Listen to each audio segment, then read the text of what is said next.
Hi everyone, দিনটা ছিল রবিবার। সকাল থেকে কি করলাম তোমাদের সাথে আজকে শেয়ার করব। কদিন ধরে একটু হ্যাবিট করছি চিয়া সিড খাওয়ার। এরপর যে দিদি কাজ করতে আসে, আজকে এত লেট হচ্ছিল, খিদে পেয়ে গেছিল। একটা বিস্কিট খেয়ে কিছুক্ষণের জন্য শান্তি পেলাম। এরপর যখন কাজ বাজ শেষ হয়ে গেল, ব্রেকফাস্টের প্রিপারেশনও শুরু করে দিয়েছি। আর আজকে একদিকে ব্রেকফাস্ট বানাচ্ছে, অন্যদিকে চা। খেতে খেতে একটু নেটফ্লিক্স দেখছিলাম, পুরোনো এপিসোডগুলোই দেখে চলেছি।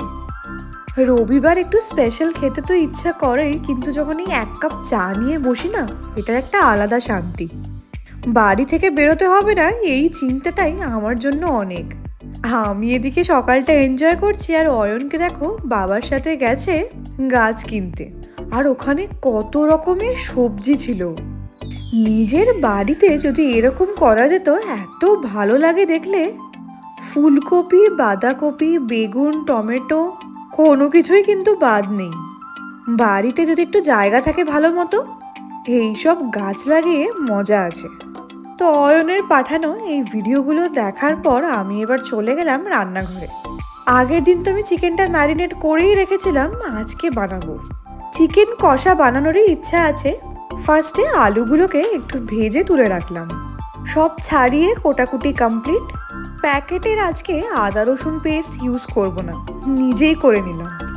পেঁয়াজ, আদা রসুনের পেস্ট, সমস্ত মশলা দিয়ে এবার ভালো করে কষতে হবে। ঝালের জন্য একটু লঙ্কাও দিয়ে দিয়েছি। এরপর দিয়ে দিলাম গরম মশলা আর মিট মশলা। এবার আবার ঢাকা দিয়ে কষাতে থাকবো। কালারটা শুধু দেখবে কি দারুণ এসছে। এরপর এর মধ্যে আলুগুলোও দিয়ে দিয়েছি।